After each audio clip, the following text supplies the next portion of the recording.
Bitcoin 30,000.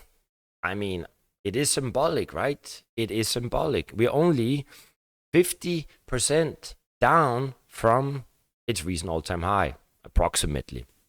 Anyway, what I want to do is tomorrow we're going to have a live stream and we're going to talk about how did we understand when it was the right time to enter the market.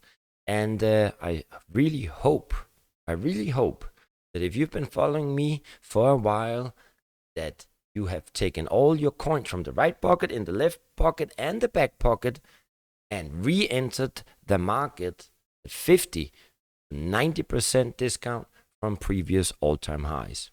And remember, we're also looking a little bit at the Wyckoff model at the moment, and everything looks very promising. And I still believe that we will see the new Bitcoin high in October, around October 2025. Please come tomorrow, and in case you're new, please subscribe, hit the like, and join the live stream tomorrow.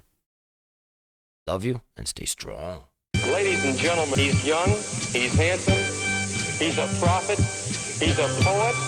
They know it. I must be the greatest.